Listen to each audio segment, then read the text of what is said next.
Vamos então aqui iniciando o nosso estudo de hoje, o livro Evolução em Dois Mundos, autoria espiritual de André Luiz, psicografia de Chico Xavier e Valdo Vieira.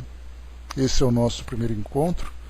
Nós vamos fazer aqui uma breve apresentação desse livro, conhecemos um pouquinho tudo aquilo que nós vamos poder dispor para nos ajudar aqui no nosso estudo. Esse livro ele é um livro diferente de tudo, todos sim diziam, pets, de humanos, vale tudo, né? Como lembra uma amiga minha, né? Animais humanos e não humanos. Então esse livro ele é um livro diferente de todos os que nós estudamos até agora, porque André Luiz ele se apresentava, né, sempre trazendo ali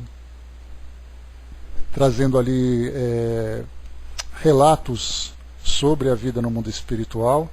André Luiz era ali um repórter, trazendo para nós as suas experiências, trazendo ali as suas observações sobre o mundo espiritual. E o Evolução em Dois Mundos, então, ele entra numa outra categoria, que ele é um livro muito mais técnico, ele não é um livro voltado, como nós podemos dizer assim, para entretenimento, mas ele é de fato um livro para estudos, que traz para nós ali, até hoje, para todos os estudiosos e todos os estudantes, né, sempre um conteúdo bastante desafiador, mas também bastante instigante, porque é uma busca que todos nós fazemos para tentar compreender um pouco sobre a origem de tudo o que existe aqui no nosso mundo físico. E de que forma que todos esses seres vivos evoluíram. Bom dia, Angelina. Todos esses seres evoluíram. Qual foi o mecanismo que fez com que eles se desenvolvessem nesse ou naquele caminho, nesse ou naquele tempo, né, com as características que foram surgindo com o decorrer do tempo. Então, esse livro ele vai nos proporcionar esse aprendizado. Conhecemos um pouquinho sobre biologia, sobre física, sobre química, sobre astronomia, sobre diversos outros temas que vão mostrando para nós a evolução, né? Então esse livro Evolução em Dois Mundos não é apenas assim, para quem lê o título apenas, a partir dos títulos anteriores em que André Luiz vai apresentando para nós um título de acordo com a experiência que ele vai viver.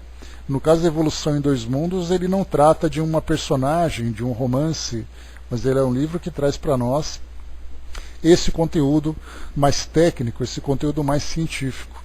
E todos nós, né, conhecendo um pouquinho desses trabalhos de André Luiz, nós lembramos que o Evolução em Dois Mundos, sendo feito em parceria com o Valdo Vieira, a gente vai conhecer um pouquinho da biografia de Valdo Vieira também, ele tem aquela curiosidade, né, em que André Luiz, em que Chico psicografava algumas páginas, e enquanto que Valdo Vieira psicografava outras páginas. E aí então, depois juntando todos, foi montado esse livro. Foi um desses fenômenos curiosos da história de Chico Xavier, ou das obras psicografadas, né, pelo Chico também, em que eles não se encontravam, eles não conversavam sobre o roteiro em que o livro ia seguir, e ele então acabou sendo formado dessa forma dupla, né? Então foi com essa parceria, embora distantes, estavam ali sempre conectados, né? Porque André Luiz ele fazia esse trabalho com os dois médiuns, ou seja, o autor era o mesmo, embora os médiuns fossem diferentes e estivessem em locais diferentes. É uma obra que foi publicada em 1958, né? Então nós estamos evoluindo. André Luiz trouxe para nós em 1939 o livro Nosso Lar, e de lá para cá ele veio trazendo várias obras, né? Nós paramos em 1857 com o livro Ação e Reação, em que André Luiz ficou durante 3 anos lá na Mansão da Paz, trazendo para nós ali todas as situações relacionadas com aquela instituição em que ele e também Hilário, né, seu companheiro ali de aprendizado, viviam, né, conhecendo um pouco das histórias, conhecendo um pouco ali dos procedimentos naquela instituição. Então, em 58, Esse livro então foi publicado. O seu resumo diz o seguinte para nós: Evolução em Dois Mundos é um livro espírita psicografado pelos médiuns Francisco Cândido Xavier e Valdo Vieira, com autoria atribuída ao espírito André Luiz. Aqui naturalmente atribuída porque é uma forma neutra, né, dos autores desses artigos descreverem para nós. Foi publicado pela FEB em 58. Essa é a 11ª obra da série do autor espiritual André Luiz, chamada Série André Luiz, composta de 16 livros. A série André Luiz pode ser subdividida em duas partes: coleção A Vida no Mundo Espiritual e obras complementares. No caso de obras complementares, a gente lembra, né, Conduta Espírita, Agenda Cristã, que são livros de mensagens, né, enquanto outros contam para nós sobre a vida no mundo espiritual, que é essa coleção que vai mostrando exatamente essas histórias, esses relatos que André Luiz vai trazendo para nós e mais esse conteúdo de instrução também. Evolução em Dois Mundos é a 10ª obra da coleção Vida no Mundo Espiritual, né? 10ª, porque apesar de ser a 11ª obra, Conduta Espírita, que é o 6º livro da sequência, ele não conta como sendo dessa série A Vida no Mundo Espiritual. Dentro da série André Luiz, este é o primeiro livro dentre 4 livros psicografados em conjunto com Chico Xavier, em conjunto por Chico Xavier e Valdo Vieira. Os outros livros são Mecanismos da Mediunidade, Sexo e Destino e Desobsessão. Neste livro, que está dividido em 2 partes, André Luiz nos dá ensinamentos sobre diversos temas da espiritualidade, como o sexo entre os espíritos, a conjugação depois do túmulo, o aborto, as expiações, a evolução do homem, passando por todos os reinos que lhe são inferiores e muito mais. Aqui um resumo, né? Um resumo diferente desse outro resumo. Deixa eu ver aqui. Este livro é dividido em 2 partes. Na primeira são discutidos diversos temas, como o fluido cósmico, o corpo espiritual, perispírito e psicossoma, a nossa evolução, passando por todos os reinos inferiores da Terra primitiva, etc. Nisso ele nos ensina que desde os primórdios da vida no nosso planeta, ele é governado pelos espíritos superiores. Teriam sido eles que organizaram a evolução do nosso orbe, influenciando, por exemplo, a diferenciação dos sexos, o processo de individualização das bactérias primitivas, que se acumulavam em grandes colônias, o processo do bipedismo e etc. Segundo o autor, todo o universo é governado pelas inteligências superiores, desde as formas mais primitivas de vida até as galáxias e os aglomerados de galáxias. Na segunda parte do livro, revela-se uma série de perguntas e respostas dirigidas ao autor espiritual, tratando de temas como, por exemplo, o sexo entre os desencarnados, a alimentação entre os desencarnados, a conjugação e o divórcio entre os espíritos, nos 2 planos de existência, o aborto, as expiações e etc.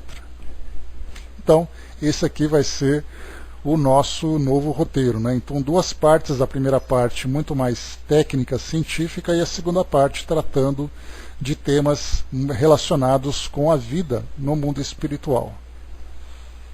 Bom, Valdo Vieira, que é aqui o parceiro de André Luiz, eu estou aqui no site tvmundomaior.com.br, que é um site que faz parte do Centro Espírita Nosso Lar, Casas André Luiz, né, aqui com sede em São Paulo. Valdo Vieira, que foi grande parceiro de Chico Xavier, tendo escrito ao lado dele obras de grande importância para a doutrina espírita. Nasceu em Monte Carmelo, Minas Gerais, em 1932. Aos 4 anos já era alfabetizado e desde muito cedo teve experiências consideradas paranormais. Para lidar com isso, seus pais recorreram à doutrina espírita, o ajudando a perceber a superdotação do filho. Irmã de Valdo Vieira, Ruth Rocha Siqueira nos relata que ele era muito ativo e que em todas as brincadeiras ou estudos que ele realizava, ainda criança, Valdo era mais disposto. Gostava de saber sempre mais, estudava e se dedicava, além do necessário para a idade dele. Criatividade também era uma de suas características. Também temos relato de seu sobrinho, Jarbas Paranhos, que nos relata que sua bisavó gostava de tocar violão para eles dois. Tocava sempre uma música muito melódica, triste. E a ação dessa senhora, sem ela notar, fazia com que espíritos do cemitério, que tinha em algumas quadras de sua casa, viessem todos para a reunião escutar a música. Valdo, ainda com 5 anos na época, conseguia enxergar todos esses espíritos desencarnados chegando até eles. Até que um dia ele não deixou a senhora tocar mais e explicou para ela o porquê que ela não deveria tocar mais as músicas. Valdo viveu em Uberaba, dos 13 aos 26 anos, onde dedicou-se à psicografia e aos estudos dos fenômenos extrasensoriais. Esse estudo, feito na adolescência, serviu de base para a projeciologia, que estuda a experiência da consciência fora do corpo e outros fenômenos parapsíquicos. Fundou muitas instituições ainda na sua fase de estudante, dentro da Faculdade de Odontologia e depois na Faculdade de Medicina.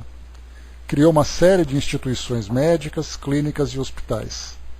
Em 1966, Valdo se muda para o Rio de Janeiro, onde se dedica a incrementar e organizar para a sua pesquisa. Em 1986, lança o seu primeiro tratado de projeciologia, Panorama das Experiências da Consciência fora do Corpo Humano. Levou em torno de 19 anos para escrever essa obra, e foram mais de 5.000 volumes entregues gratuitos para estudiosos do Espiritismo. Com isso, fundou o Instituto Internacional de Projeciologia e Conscienciologia, que é uma instituição de educação e pesquisa científica pacifista, laica, universalista, sem fins de lucro, não doutrinária, independente, que se destaca pela excelência em cursos e publicações técnico-científicas sobre as ciências projeciologia e conscienciologia. Aqui interessante é que essas pesquisas que ele realizava eram de conteúdo laico, né? Ou seja, não tinha qualquer preocupação ou interesse em envolver crenças ou religiões. Era um trabalho científico, né, dentro do seu propósito. De acordo com os relatos, Valdo sempre foi um trabalhador incansável, defendendo sempre o pensamento livre, ético e responsável. Dentre as suas qualidades, destacam-se a coerência, criatividade e dedicação exaustiva. Ele mesmo nos relata que ele seria apenas mais uma das vidas de criatividade de Zéfiro na Terra, né, uma consciência extrafísica que teria reencarnado em muitos outros períodos na Terra para auxiliar a evolução da humanidade. Bom, na madrugada de 26 de junho de 2015, enquanto se recuperava de uma cirurgia e derrame, ele sofreu um acidente vascular cerebral considerado irreversível, vindo a desencarnar aos 83 anos no dia 2 de julho de 2015. Todas as suas instituições continuam funcionando com suas equipes escolhidas por ele próprio. Em nenhum momento de sua vida, Valdo agiu com ar de superioridade, querendo inferiorizar as outras pessoas, apesar do seu grande talento e inteligência inexplicável. Ele mostrava para elas os seus talentos e valorizava todas as ideias que aquelas pessoas tinham, né? Também não admitia que ninguém o idolatrasse. Essa foi a sua vida, seguida de caridade, estudo e dedicação. Aí tem um pouquinho mais aqui também, aqui são referências, né, feitas aqui pelo próprio instituto que ele vivia. Então esse aqui foi Valdo Vieira, o parceiro aqui de André Luiz, de Chico Xavier, desculpem, nessas últimas obras que nós estudamos. Bom, esse livro então, o Evolução em Dois Mundos, por ser um livro bastante técnico, né, e que exige bastante estudo, nós vamos usar como suporte um livro que foi escrito em 1984 uma apostila, na verdade, em 84, chamada Elucidário de Evolução em Dois Mundos. Né? Então aqui só uma introdução. Elucidação de termos usados no livro Evolução em Dois Mundos, ditado pelo espírito André Luiz, através da psicografia dos médiuns Francisco Cândido Xavier e Valdo Vieira. A elucidação é dada por capítulos, cada termo obedecendo basicamente ao sentido a ele atribuído no respectivo capítulo. Aqui a apresentação desse elucidário para depois a gente entrar então no livro. Esta é uma obra complementar necessária. Para quem se propõe a estudar o livro Evolução em Dois Mundos, de André Luiz, psicografia de Francisco Cândido Xavier e Valdo Vieira, haverá dificuldades quase intransponíveis para a plena inteligência do texto, se não houver um amparo constante de bons dicionários ou então de especialista nas mais diversas ciências. Este elucidário supre tal dificuldade. Proposto em tal ordem que faz o acompanhamento de cada capítulo, o seu autor, José Marques Mesquita, com revisão técnica do professor Gerson Sestini, dicionariza os termos mais complexos e todos os que possam apresentar superior dificuldade para o leitor. Bastará, pois, abrir cada capítulo do Evolução em Dois Mundos e, paralelamente, o capítulo que lhe corresponda no elucidário, e teremos condições de alcançar parte do horizonte que André Luiz propõe na linguagem técnica, de que não se pode abstrair sem dano para a sua exposição. Disse-nos uma vez o autor espiritual que Evolução em Dois Mundos era uma apostila de um curso que ele houvera assistido na espiritualidade. E que curso, meu Deus! Por outro lado, após mais de 26 anos de existência dessa obra única na literatura mediúnica espírita, com mais de 60 mil volumes postos em franca circulação, o curso da ciência oficial tem confirmado muitos dos avanços revelados por André Luiz, e assim não era sem tempo que comparasse junto ao leitor um livro auxiliar que permitisse aos leigos entenderem-no. No mais, essa obra fala por si só. Será dispensável enaltecer a oportunidade, porque você mesmo avaliará a correção do texto e igualmente o seu valor inestimável. Aqui então foi uma nota do dia 10 de janeiro de 1984, aqui em São Paulo, né, por Roque Jacinto. O Roque Jacinto ele foi um escritor espírita, né? Escreveu muitas obras, principalmente voltadas para o público infanto-juvenil. Então, ele foi aqui o autor desse prefácio. Né? Nota do autor, diz assim para nós: o presente trabalho teve por escopo inicial servir de forma restrita de auxílio aos participantes do grupo de estudos do qual fazemos parte, mantido pela entidade Consolador, Comunidade Espírita Cristã do Rio de Janeiro, de maneira a facilitar o entendimento do conteúdo do livro Evolução em Dois Mundos. Entretanto, dada a importância desse livro de André Luiz para o acompanhamento do mecanismo da evolução, do ponto de vista espiritual, bem como das relações entre o corpo físico e o corpo espiritual, perispírito, fomos incentivados a melhorar o nosso modesto trabalho para publicá-lo. Assim o fizemos, apresentando-o sob a forma desse elucidário, para servir aos demais irmãos da grande família espírita, que também encaram o aspecto científico da doutrina espírita como um apelo ao estudo das leis naturais nos dois planos, consoante o esclarecimento dado em O Livro dos Espíritos, na questão 671, que diz assim: todas as leis da natureza são leis divinas, pois Deus é o autor de todas as coisas. Isto, no entanto, sem perder de vista o fato de que, se o estudo é importante, mais importante ainda é a consciência de que a responsabilidade aumenta com o conhecimento, sendo imprescindível a manutenção de um esforço continuado de trabalho no bem, de modo a tornar o nosso conhecimento proveitoso como um instrumento de edificação. Expressamos os nossos agradecimentos aos seguintes irmãos, sem cujo apoio e colaboração não teria sido possível o presente trabalho. Professor Gerson Sestini, que além da revisão dos manuscritos, contribuiu com a sua orientação e deu sua contribuição na elucidação de termos. Professor Roque Jacinto, que além de ter se incumbido de fazer a apresentação desse elucidário, também colaborou com a sua orientação e com importantes subsídios, e aos demais irmãos do grupo de estudos acima mencionado, que deram a contribuição de suas ideias e do seu incentivo. Então aqui assinou o autor da obra. Tem aqui, né, um pequeno dicionário, anotação de Emmanuel, nota ao leitor, aqui no caso também anotação de Emmanuel e nota ao leitor de André Luiz. Aí ele traz para nós aqui um pequeno glossário com algumas informações, né, sobre termos, né, por exemplo, arcabouço, estrutura que sustenta a forma de um corpo.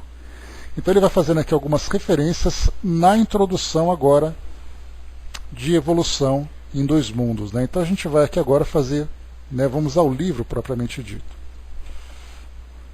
Francisco Cândido Xavier e Valdo Vieira, Evolução em Dois Mundos. Então é o 10º livro da coleção A Vida no Mundo Espiritual, ditado pelo espírito André Luiz. Então foi publicado pela FEB. Aí lembrando, né, só para curiosidade, nós iniciamos o nosso estudo com o livro Nosso Lar, depois Os Mensageiros, Missionários da Luz, Obreiros da Vida Eterna, No Mundo Maior, Libertação. Depois Entre a Terra e o Céu, Nos Domínios da Mediunidade, Ação e Reação, Evolução em Dois Mundos, e depois ficam faltando 3, né, Mecanismos da Mediunidade, Sexo e Destino e A Vida Continua. Então, faltam 4 livros então para nós finalizarmos. Lembrando que esses 3 livros aqui tiveram inclusive, né, a própria parceria também do Valdo Vieira.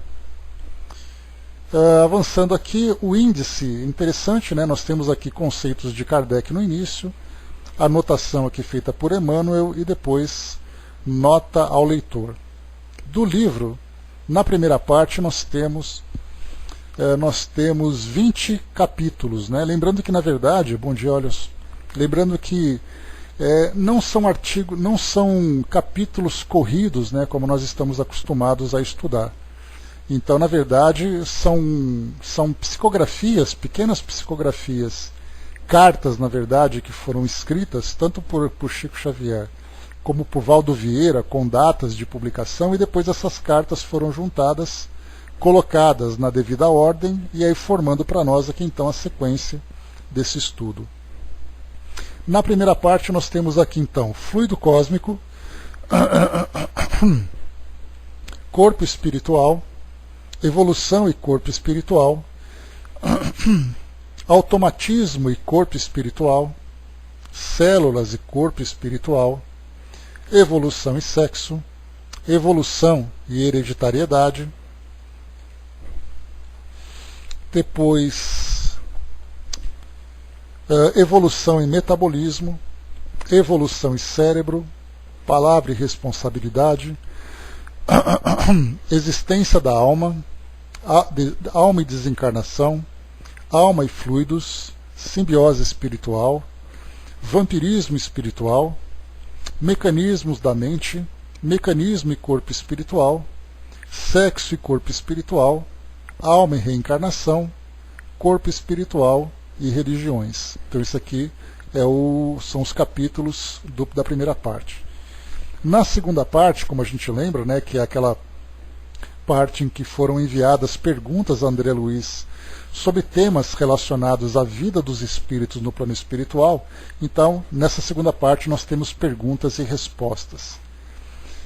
Começa com alimentação dos desencarnados, né, inclusive aqui nós temos alguns estudiosos desse livro que comentam assim que nessa segunda parte nós temos ali, ou no livro todo, né, é como se André Luiz tivesse passado por todas essas experiências no plano espiritual. Bom dia, dona Miriam.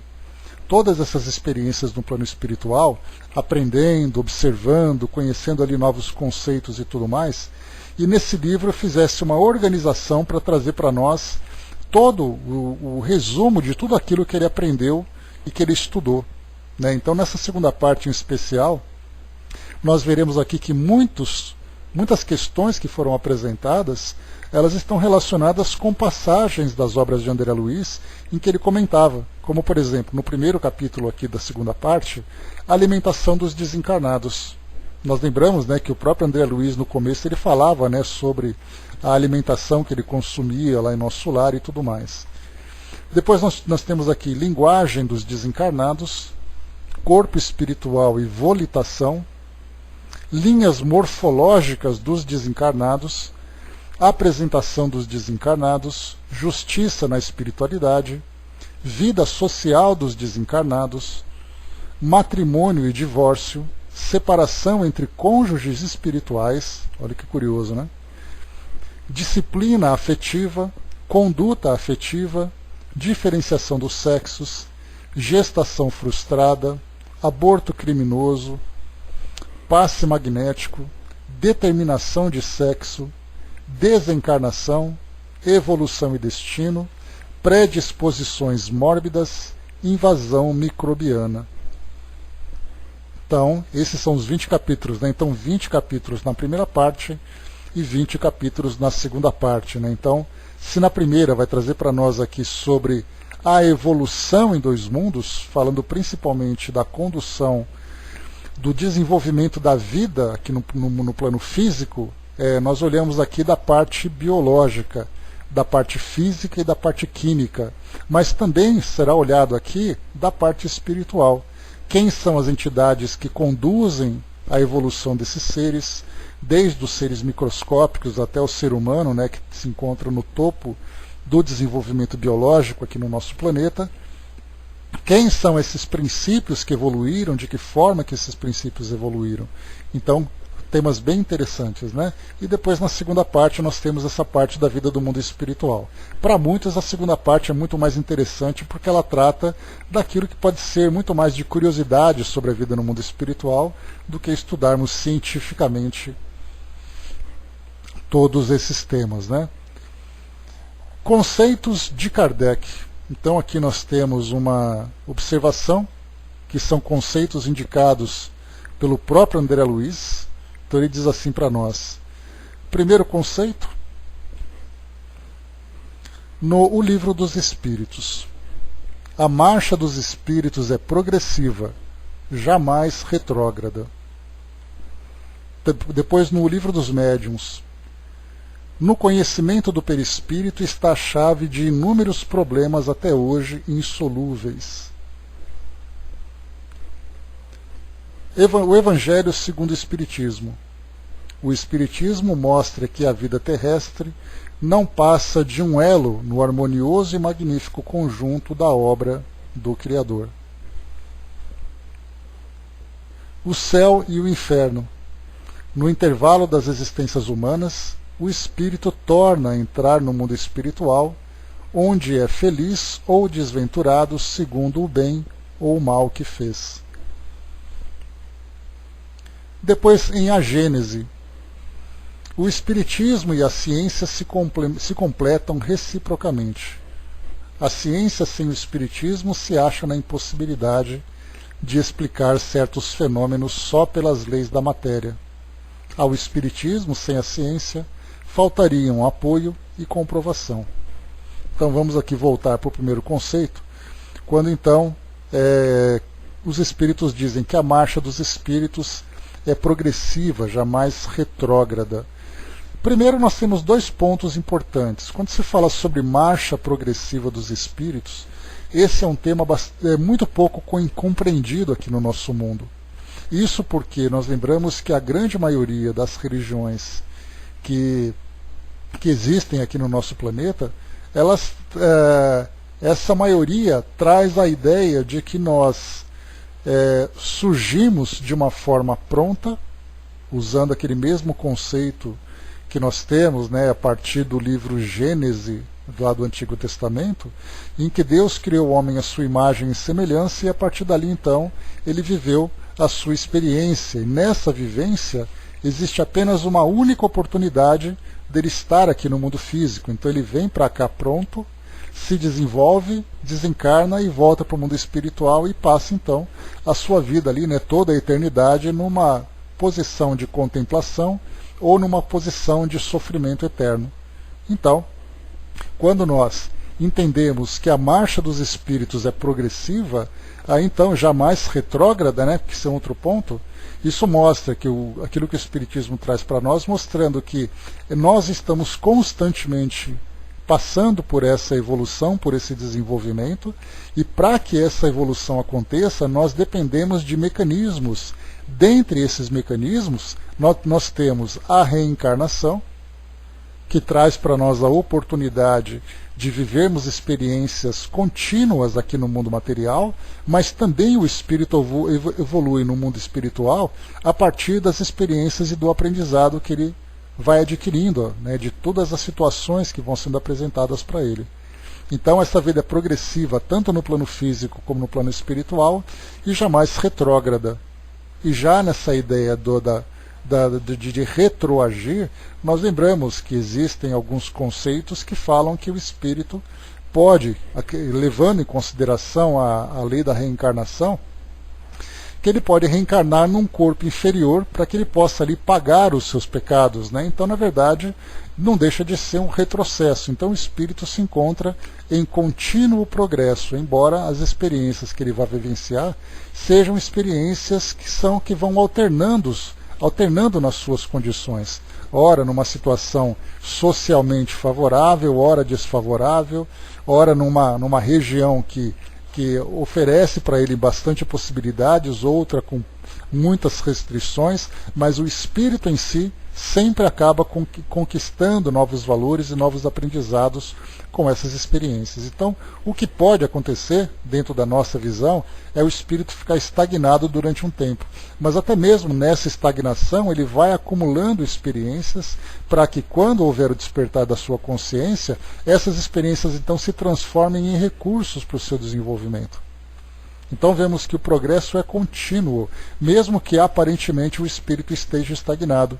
É o caso, por exemplo, se nós olhamos socialmente alguém que vive numa condição de extrema pobreza, e a gente pensa, qual é exatamente a evolução que esse indivíduo teve? Ele não estudou, ele não tem trabalho, ele vive, por exemplo, na mendicância, ou vive num ambiente extremamente hostil, socialmente hostil para ele. Então nós olhamos assim um indivíduo que passou a vida sem ter absolutamente nada, em termos de aprendizado. Mas, na verdade, dentro do campo moral, essa talvez seja uma das escolas mais proveitosas, porque ele pôde ali ficar, através daquela estagnação e através daquelas dificuldades, tendo valores que foram então despertando, para que quando ele chegar o momento em que a sua consciência estiver mais ali clara, ele vai então olhar para trás e perceber o grande valor que aquela experiência teve.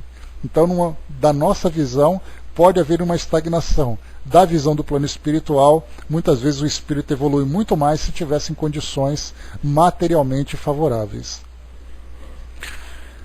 O Dudu colocou: a evolução é uma troca entre os dois planos. A reencarnação nos mostra que, mesmo trazendo processos mal utilizados enquanto vivo aqui, ele progride enquanto espírito que somos, né? E de fato, né? Então, nós pensarmos assim, quem se encontra evoluindo mais?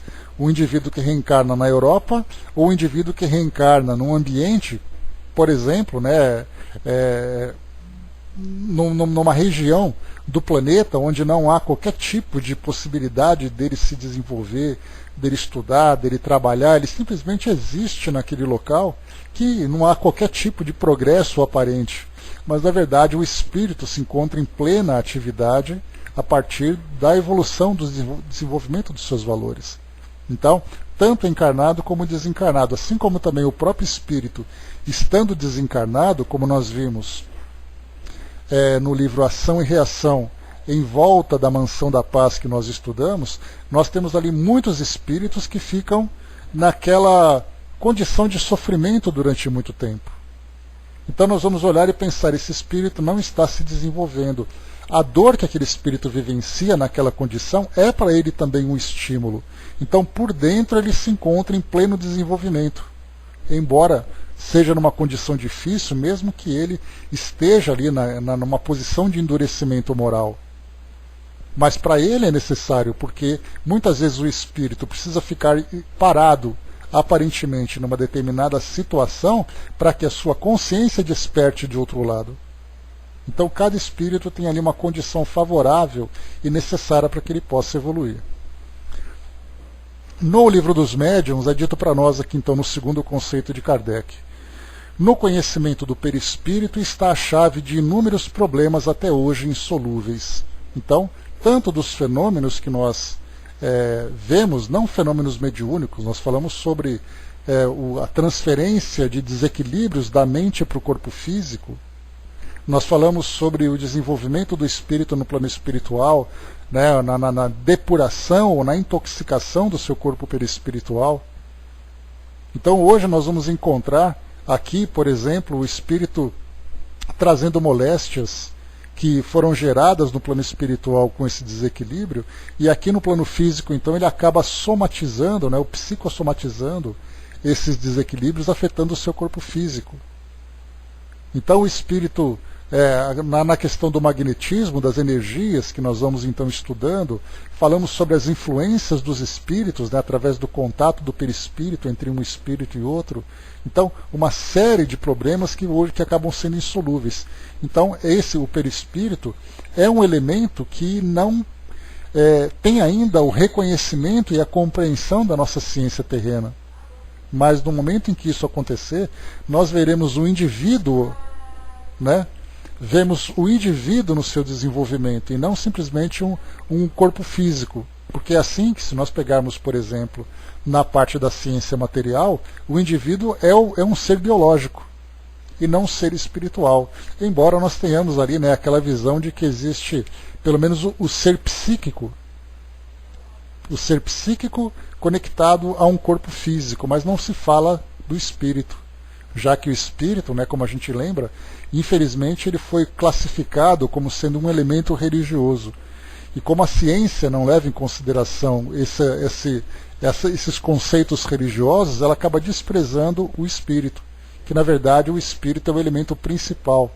Então temos muito ainda a compreender, tanto do espírito, que no caso ali, né, nós temos um dos seus principais atributos é a sua inteligência, e temos também o seu corpo perispiritual, ou esse corpo espiritual, né, que é chamado de perispírito, que faz então a transferência de todo esse conteúdo da mente para a matéria.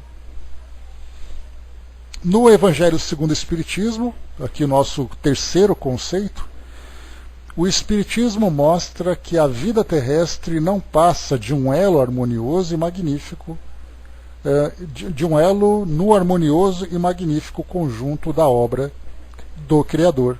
Então, a vida terrestre para nós aqui, ela é uma pequena etapa, né? Inclusive, se eu não me engano, no livro Agenda Cristã, André Luiz coloca, né? Não, acho que os Espíritos colocam no Livro dos Espíritos, que o intervalo entre as encarnações é um piscar de olhos diante da eternidade, né? Então, e fala também aqui do mundo físico, que o período em que nós nos encontramos aqui na vida terrestre é um período também muito pequeno, mas que faz parte desse elo harmonioso no conjunto da obra do Criador, porque o espírito então ele segue a sua trajetória linear e ele então oscila entre mundo físico e mundo espiritual de acordo com sua necessidade. Porque para nós ainda é de difícil compreensão entendermos exatamente do porquê reencarnar. Se nós somos seres espirituais, por que temos que reencarnar? Aí então, através dos nossos estudos, nós percebemos que a matéria traz para nós limitações e traz para nós experiências que nos impulsionam a esse progresso, desenvolve a nossa inteligência em busca de soluções para as questões que nós estamos vivendo, restringem as nossas ações para que nós vivamos presos, por exemplo, ou conectados a uma sociedade, a uma comunidade. O nosso corpo físico se torna para nós também assim um mata-borrão, que é aquele elemento que absorve os desequilíbrios que nós produzimos mentalmente. Então, a vida terrestre nos proporciona esses tipos de experiências. Agora, quando o espírito deve evoluir? Né? Quando ele deve voltar? De que forma que são feitos esses cálculos para saber precisamente o momento de chegada e o momento de partida aqui no mundo físico e todos esses elementos que são colocados à sua disposição enquanto ele aqui se encontra? Como são feitos esses cálculos? Cada indivíduo tem as suas necessidades e nós não compreendemos praticamente nada a respeito disso, né? Sabemos de conceitos muito superficiais e muito simplificados. Próximo item aqui, deixa eu ver, Dudu colocou, né? A veste que nos transforma em um corpo carnal não mensura a veste espiritual que sustenta esse corpo biológico, né? Uma perfeição trazida por nosso Pai, né? E não mensura mesmo porque quando nós pensamos que a aparência de um indivíduo fisicamente, biologicamente, vai retratar a realidade espiritual, para nós é uma doce ilusão. Porque aquele corpo, muitas vezes limitado, que um indivíduo utiliza aqui na sua reencarnação, pode trazer um espírito ali que se encontra em pleno desenvolvimento, em plena ascensão, enquanto que um indivíduo que traz ali um corpo belo e saudável pode mostrar um espírito ali numa queda moral significativa que vai fazer com que ele passe muito tempo nesse processo de reerguimento, de reequilíbrio. Então, não importa a posição social que o indivíduo tenha, a sua aparência, a saúde do seu corpo, as condições que ele vive, né, tudo isso mostra para nós ali apenas a aparência que o indivíduo está e não o que ele é. Porque o que ele é, de fato, somente espiritualmente será possível mensurar.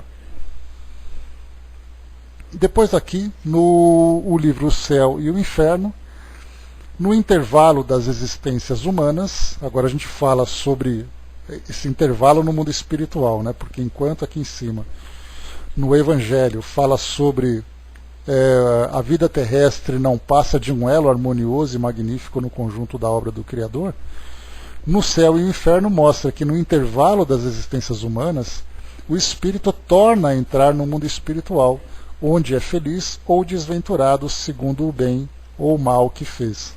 E esse é uma passagem tirada, né, do livro que mostra para nós exatamente essa realidade dos espíritos. A felicidade ou a infelicidade de cada indivíduo retornando ao mundo espiritual a partir das suas realizações. Então isso vai trazer para nós também repercussões sobre a vida do espírito, né, fazendo com que ele fique mais tempo numa condição de sofrimento e, portanto, até, de certa forma, atrasando a sua evolução, ou vai fazer com que o espírito evolua com muito mais potência, com muito mais objetividade a partir do despertamento das realizações que ele conseguiu promover. Angelina colocou, né, penso assim, né, e a oportunidade que Deus nos dá para a nossa evolução. Essa evolução depende de cada um de nós, né?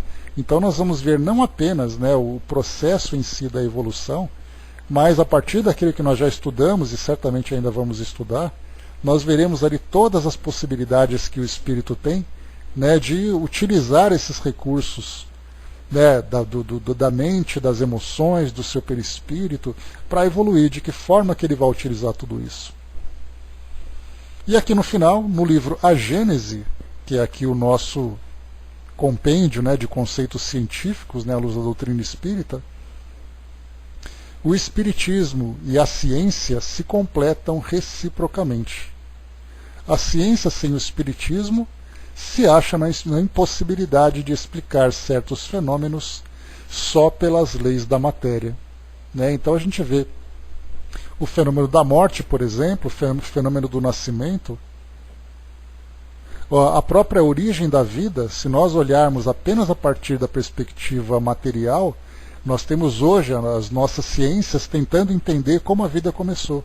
Se no começo era a geração espontânea, quando aquela sopa química do início da formação do nosso planeta, submetida a determinadas condições, geraram proteínas e a partir dessas proteínas vieram então os seres vivos. Depois esse conceito já começou a mudar e a ideia da vida passou então a ser compreendida vinda de água congelada que estavam nos meteoros que caíram aqui no nosso planeta. Então essa vida veio de fora, Então, na verdade, os nossos ancestrais seriam extraterrestres. E é um conceito bastante recente, bastante sério também, colocando essa possibilidade. Então, ficamos assim, né? Como é que nós vamos explicar aquilo que ainda é inexplicável? Inexplicável porque a nossa ciência não traz respostas. Da mesma forma, né? Existe vida fora do nosso planeta? E existindo vida fora do nosso planeta, como é essa vida? As nossas ciências não conseguiram encontrar. Os espíritos disseram que todo o universo é povoado. E aí, então nós estamos buscando as nossas respostas. E aí exatamente entra nesse segundo ponto, que diz assim: ao espiritismo sem a ciência faltariam apoio e comprovação. Então a doutrina espírita, enquanto não consegue comprovar esses conceitos, como por exemplo vida fora do nosso planeta, nós então aguardamos as nossas ciências encontrarem ali as suas respostas, mas ela nos coloca, a doutrina espírita, nos coloca ali aquele pilar que fala sobre a fé raciocinada. Então tudo aquilo que não pode ser compreendido ou explicado pela nossa ciência deve ser pelo menos filtrado pela lógica. E nesse filtrado pela lógica a gente consegue pelo menos tirar aquilo que é uma fantasia, aquilo que é uma mera crença, uma mera superstição, e colocar aquilo de uma forma mais racional possível, sempre aberta a possibilidade de correção. E aí então, como o próprio Kardec coloca lá no livro A Gênese, né, que o Espiritismo caminha par a par com a ciência. Conforme a ciência evolui, o Espiritismo evolui junto. Então, mais ou menos nesses termos, né? Então, por isso é colocado para nós que a ciência ela tem ali a possibilidade de evoluir, mas ela é limitada no seu campo de ação, que é o seu campo material. E lembrando que a matéria é muito pequena se comparada com a realidade espiritual, mas ao mesmo tempo o espiritismo não pode evoluir, né, destrambelhadamente sem observar ali os conceitos que vão solidificar as suas bases, que no caso é a própria ciência. Então, todos esses 5 itens, esses 5 trechos que foram citados para nós, cada um aqui das principais obras aqui de Kardec, né, começando ali pelo Livro dos Espíritos e depois se desdobrando no Evangelho, no Livro dos Médiuns, Céu e Inferno e a Gênese, nós tiramos aqui então esses pequenos trechos para embasar o nosso raciocínio. Bom dia, professor. Então aqui a anotação. Essa anotação, ela é, rapidamente aqui, ela é assinada por Emmanuel no dia 21 de julho de 1858, trazida essa mensagem por Chico lá em Pedro Leopoldo. Anotação. Escrevendo acerca do corpo espiritual que Allan Kardec denominou perispírito, não se propõe André Luiz traçar esse ou aquele estudo mais profundo, fazendo a discriminação dos princípios que o estruturam, com o fim de equacionar debatidos problemas da filosofia e da religião. Então André Luiz não tem essa preocupação de trazer para nós aqui qual é a estrutura fundamental do perispírito. Ele vai trazer para nós um outro ponto de vista. Desde tempos remotos, a humanidade reconheceu-lhe a existência como organismo sutil ou mediador plástico entre o espírito e o corpo carnal. No Egito era o Ka, para os sacerdotes. Na Grécia era o Eidolon, na evolução das sibilas. Ontem, Paracelso designava-o como sendo o corpo sidéreo, e não faz muito tempo foi nomeado de Somod nas investigações de Baraduc.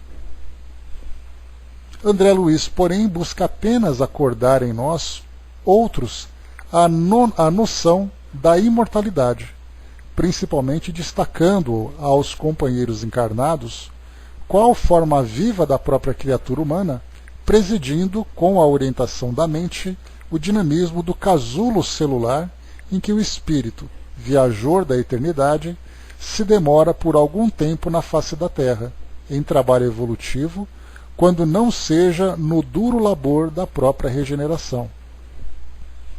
E assim procedeu, acima de tudo, para salientar que, atingindo a maioridade moral pelo raciocínio, cabe a nós mesmos aprimorar-lhe as manifestações e enriquecer-lhe os atributos, porque todos os nossos sentimentos e pensamentos, palavras e obras, nele se refletem, gerando consequências felizes ou infelizes, pelas quais entramos na intimidade da luz ou da sombra, da alegria ou do sofrimento. Então, enquanto esses autores do passado tentavam trazer aqui conceitos sobre esse corpo sutil, o próprio Paulo de Tarso, né, fala sobre o corpo perispiritual. Então, cada cultura, cada tradição, cada filosofia trazendo ali uma denominação para esse corpo que permanece, né, com essa consciência após a desencarnação. André Luiz aqui ele não traz para nós uma análise sobre o perispírito na sua, vamos dizer assim, na sua fisiologia ou na sua estrutura, mas ele fala para nós sobre a ideia de ação e reação. Então, primeiro nós vamos estudar, a partir da nossa própria análise, atingindo essa maioridade moral e de raciocínio também, a gente vai entender que existe esse perispírito, que esse perispírito então ele é formado por centros de força, que esse perispírito é formado por fluidos, que esses fluidos podem ser influenciados por outros fluidos, né, através do magnetismo. Falamos também sobre a interferência nesse corpo perispiritual do nosso pensamento, pensamentos felizes ou infelizes, pensamentos equilibrados ou desequilibrados, né? Então, como ele coloca, sentimentos e pensamentos, palavras e obras nele se refletem, gerando consciências felizes ou infelizes, pelas quais entramos na intimidade da luz ou da sombra, da alegria e do sofrimento. Então isso para nós já é bastante compreensível a respeito do perispírito, principalmente quando nós começamos a estudar, avançando um pouco mais aqui no tempo, né, quando nós falamos sobre a questão psicossomática. Então, um pensamento em desequilíbrio, não porque você teve um pensamento desequilibrado, apesar de isso nos afetar de alguma forma, né? A gente tem, por exemplo, pessoas que têm uma sensibilidade muito grande no sentido de sofrer um determinado desequilíbrio, porque passou um aborrecimento muito grande, passou ali por um estresse muito grande, o corpo acaba reagindo. Ou seja, né, por que, por exemplo, tem pessoas que têm ali náuseas, vômitos, desmaios, diarreias, dores diversas por uma questão psicológica? E nós temos, de fato, né, alguém que passa um aborrecimento muito grande, sente aquela tensão absurda de dor de cabeça, então não é o corpo físico que passou por um estresse emocional. Porque o corpo físico não sente, ele é apenas ali um conjunto, né, uma máquina que funciona a partir de reações bioquímicas. Então não é o corpo físico que vai levar um susto, por exemplo, não é o corpo físico que vai passar por uma decepção, um aborrecimento, qualquer que seja. É o ser espiritual que passa por isso, porque ele é capaz de viver aquelas experiências dentro do seu campo moral. Então seria como se você pegasse um corpo que se encontra inconsciente e você tentar dar um susto nesse corpo. Por mais que você grite, por mais que você apronte tentando assombrá-lo de alguma forma, ele não vai apresentar qualquer tipo de reação. Mas no momento em que o indivíduo se encontra consciente, você pode fazer com que ele sinta as mais variadas emoções. E essas emoções vão refletir no seu corpo físico. Então é bastante interessante, pessoas que inclusive desencarnam vitimadas por um estresse muito grande, passa por um susto muito grande, de imediato tem ali um aneurisma vascular cerebral ou sofre ali um infarto e de repente, puf, cai duro. Por que isso tudo? Porque o ser espiritual provocou no seu corpo físico essas reações. Então é importante a gente lembrar sempre isso. Não é o nosso corpo físico, por isso que Kardec, inclusive, ele menciona lá no livro O Céu e o Inferno, na primeira parte, e nós conhecemos também essa frase popularmente, dizendo que a carne é fraca. Então, na verdade, o indivíduo fez alguma coisa e dizia, mas eu não pude resistir, a carne é muito fraca. Na verdade, a carne não é fraca, é o espírito que é fraco. Então, alimentando as suas viciações, tendo determinados tipos de comportamento, é o ser espiritual que tem isso. Então, quando nós temos essa compreensão, e é assim que se espera também que as nossas ciências, em especial, no caso, né, a medicina, a psicologia e tudo mais, comece a analisar o indivíduo não como um ser biológico, que ele tem ali um pequeno distúrbio orgânico, e aí você prescreve uma medicação e o problema resolve. Se você não tratar da origem desse problema, esse problema vai permanecer, porque você vai aliviar aquele sintoma imediato, mas com o passar do tempo ele vai voltar. E aí então nós temos entre o espírito e o corpo físico, temos a conexão do perispírito, que é esse corpo fluídico, que também é inconsciente, ele não tem personalidade própria, mas ele serve de veículo de comunicação entre pensamentos e emoções para o corpo físico. Eis então aí o que André Luiz, o que Emmanuel coloca para nós, nesse processo, né, de entendimento, de desvendarmos o que é exatamente o perispírito. Então, aos poucos, a gente vai tendo essa noção. A partir também, quando nós entendemos um pouco sobre as comunicações mediúnicas, as influências mediúnicas, conexão entre perispírito e perispírito, mas sabendo que é o pensamento que ali se encontra. No caso, por exemplo, de uma comunicação mediúnica, o processo é a mente do desencarnado manda informações através do seu perispírito, que o outro perispírito absorve e depois chega no pensamento. Então nós vemos que tem ali um campo fluídico que transmite essas informações de uma mente para outra mente. Então, entre elas, nós temos esse campo fluídico formado por esse perispírito e também pelo próprio fluido que se encontra à nossa volta. Aí falamos sobre o trabalho de passes, falamos sobre as cirurgias espirituais, sobre os fenômenos mediúnicos, sobre a somatização dos pensamentos desequilibrados, da própria saúde que o indivíduo tem orgânico a partir, né, ou seja, corpo são, mente sã, ou o contrário, né, diz para nós, mente sã, corpo são. E aí então, nós, olhando ao contrário, nós pensamos, um corpo saudável depende de uma mente saudável. E um corpo doente, uma mente doente. Como diz para nós o próprio Emmanuel, lembra para nós, né, que não existem doenças, existem doentes. Então não é a doença em si, mas é o doente que provoca em si esse desequilíbrio. O Hermes lembrou, né, o que sempre disse, né, cuidar da causa e não só do efeito, né? Mas nós temos hoje, né, Hermes, felizmente, sim, médicos que são mais, médicos mais, vamos dizer assim, fazem um tratamento mais humanizado, olhando, né, o indivíduo no seu conjunto. Então, felizmente, nós temos profissionais assim, mas também, infelizmente, nós temos outros profissionais que simplesmente olham o indivíduo como um organismo, né? Ou seja, ele passa por aquele problema, vamos levar para o centro cirúrgico e resolver o problema. Toma essa medicação e resolve o problema. E, na verdade, não, o problema é muito mais profundo. Então, são ainda as pequenas mudanças que as nossas ciências vão sofrendo, né? E até mesmo na psicologia, porque nós temos psicólogos que são espíritas e psicólogos que são materialistas, que pensam na mente do indivíduo só. Então tratam a mente sem pensar em causas muito mais profundas, inclusive levando a existências, né, de onde ele traz, né, de onde esses indivíduos trazem toda essa bagagem que vai influenciar na sua vida atual.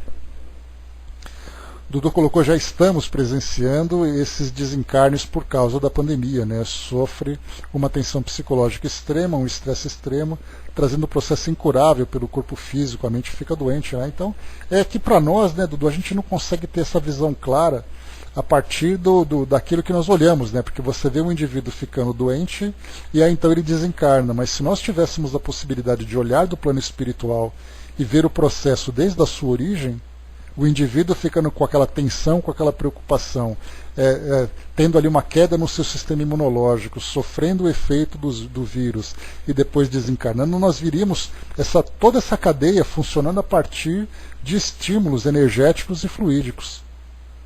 Mas fisicamente a gente só vê o indivíduo ficando doente e morrendo. Por isso que é tão complicado para nós fazermos qualquer tipo de análise do contexto atual sem levarmos em consideração esse aspecto espiritual. A mente provoca esse processo extremo onde o corpo não aguenta e sofre, né? E de fato é assim. Quantas pessoas estão ficando doentes simplesmente por estarem isoladas? Olha só que conceito interessante. que situação curiosa que nós vemos hoje. Você isola uma pessoa, ela fica ansiosa, ela fica estressada, ela fica desequilibrada, né, emocionalmente, passa por depressões, porque se encontra isolada. Então nós vemos rapidamente o efeito da mente sobre o corpo físico, e o perispírito deve ser levado em consideração. O Hermes colocou, né, de um modo geral, as doenças partem do interior para o exterior, né, e é do espírito para o corpo físico, com algumas exceções. Sim, nós temos, claro, né, influências exteriores que nos afetam, não há como negar isso, né, mas assim, grande parte das doenças que nós temos hoje, por isso que Emmanuel coloca, né, que nós temos muito mais doentes do que as doenças, né, então, inevitavelmente nós temos essa realidade. Dudu colocou, né, ontem escutei um psicoterapeuta espírita dizendo, né, que de 8 nas clínicas, após a pandemia, né, 7 já estão em risco suicida. E de fato é algo bastante preocupante mesmo, né? Isso a gente lembra sempre, né, que essa tendência ao suicídio, Fabiana, bom dia. Essa tendência ao suicídio é uma tendência e muitas vezes o desejo. E a gente lembra sempre, né, que teve até um artigo bastante interessante que falava sobre isso, que muitas vezes a ideia do suicídio não vem com aquela vontade de desaparecer, mas o indivíduo traz aquela vontade de fazer com que aquela dor que ela está sentindo pare de acontecer. Então ele quer ali anestesiar aquele sofrimento que ele está vivendo. Porque se fosse em condições diferentes, a vida dele poderia ter o colorido que ele espera. Então, e nesse caso, nós temos também a mesma coisa quando você vê um indivíduo que tem essa tendência suicida. Não quer dizer que ele tem essa coragem, porque na verdade precisa de grande coragem, né, para cometer esse ato, mas o indivíduo tem aquele desejo de que as coisas acabem logo, de que as coisas transformem logo, né? Então, a mente em desequilíbrio é realmente algo bastante grave. Muitos adolescentes e idosos, né? Foi o caso de Fábio Migliaccio, né, que nós vimos, né? Inclusive nós estudamos estamos estudando, né, no Livro dos Espíritos, sobre desgosto pela vida suicídio. Nós vimos, né, muitos desses casos que se encaixam exatamente naquilo que os espíritos disseram, né? Tanto quando você começa a perder perspectiva sobre a sua vida, como quando vem de uma forma mais aguda esses desequilíbrios que provocam essas tendências, né? Então temos ali os vários casos que vão se apresentando. Continuando, vamos lá? Diz aqui para nós ainda, falamos aqui sobre o perispírito, né? É importante a gente destrinchar isso daqui, porque quando ele mostra sobre os conceitos do corpo espiritual por essas filosofias antigas, né, nós temos aqui agora esse entendimento a respeito da forma como André Luiz pretende abordar essa questão. E ele diz ainda, apreciando-lhe a evolução. Olha que interessante, ele fala sobre a evolução do perispírito. E lembra que a evolução do perispírito influencia na evolução biológica. Nós vamos perceber isso, né? Então, os seres do passado, né, os seres mais primitivos, começaram então a evoluir no aspecto espiritual, mudaram seu perispírito e, consequentemente, influenciaram na matéria.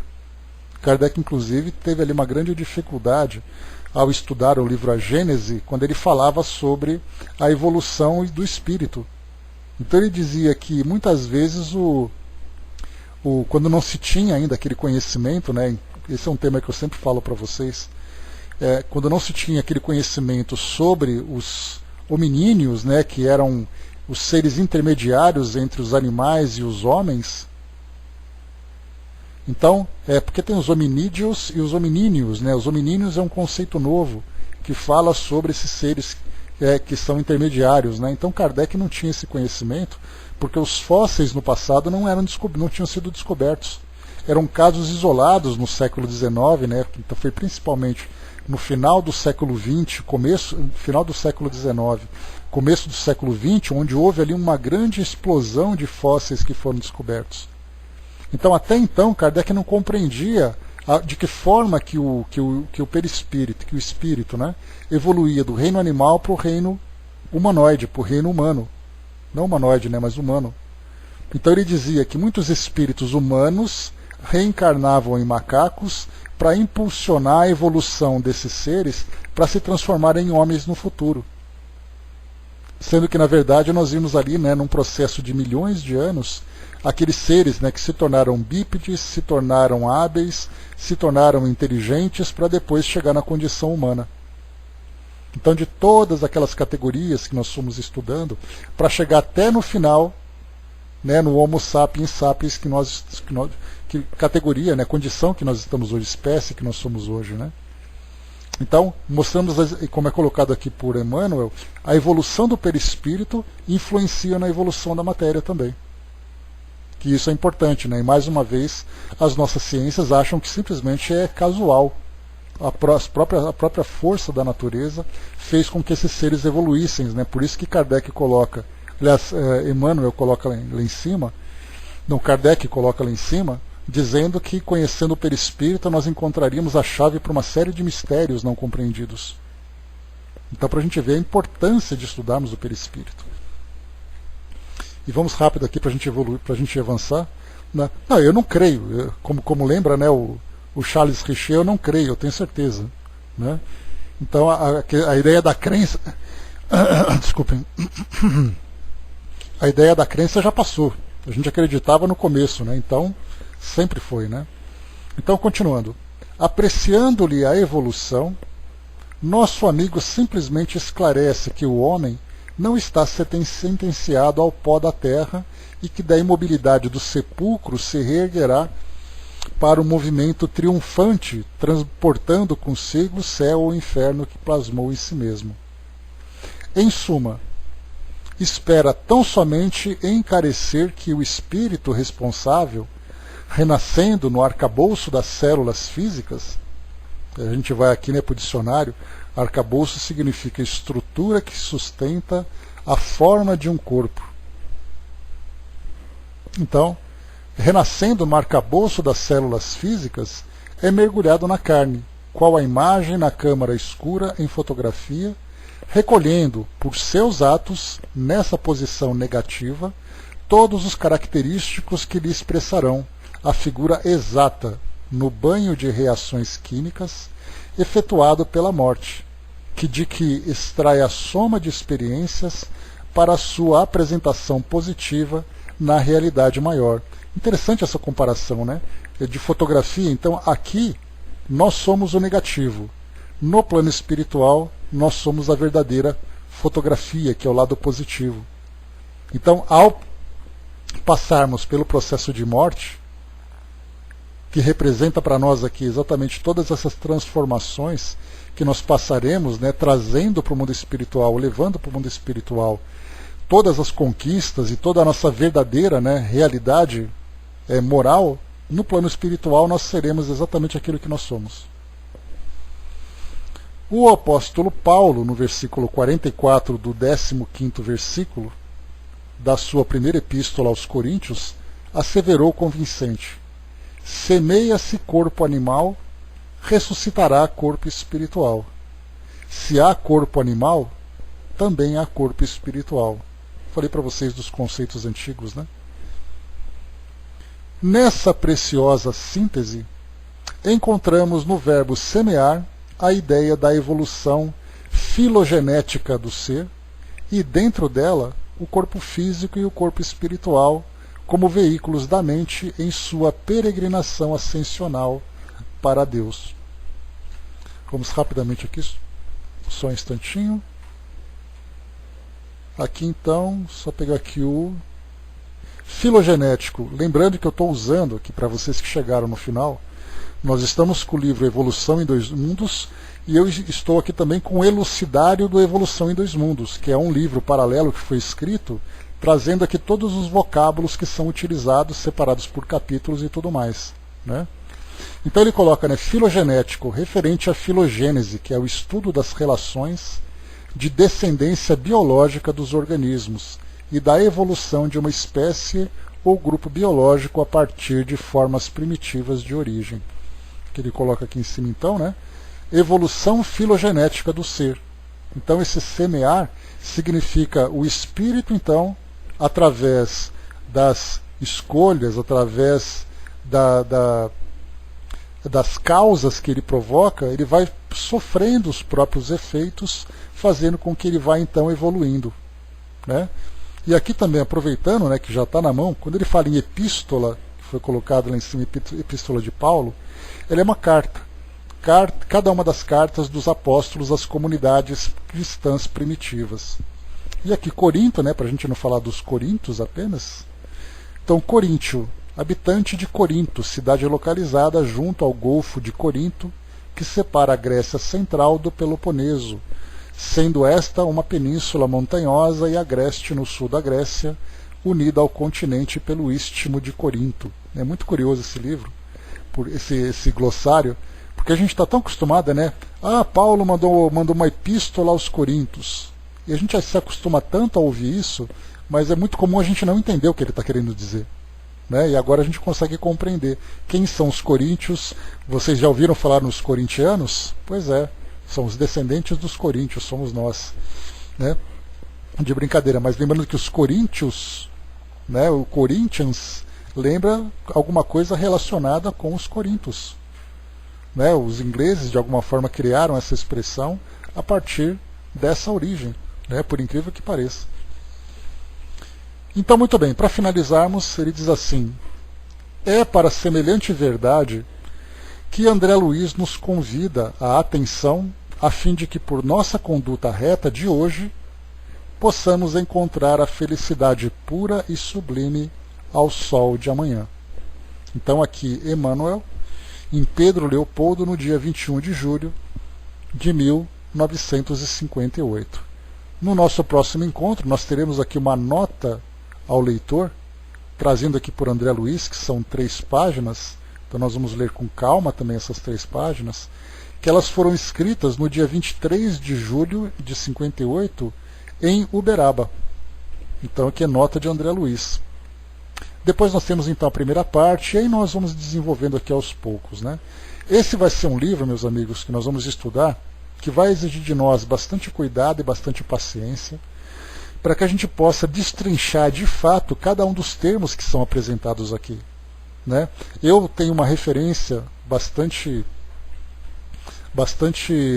clara para mim, quando a gente estuda, por exemplo, o livro de Manuel Filomeno de Miranda, né? Esse Manuel Filomeno de Miranda, ele usa termos assim que são tão antigos e tão diferentes do nosso vocabulário atual, que se você não tiver o dicionário do lado, você não consegue entender o que ele está falando. A gente passa por cima assim do que ele está escrito, ah, tá bom, ele falou isso.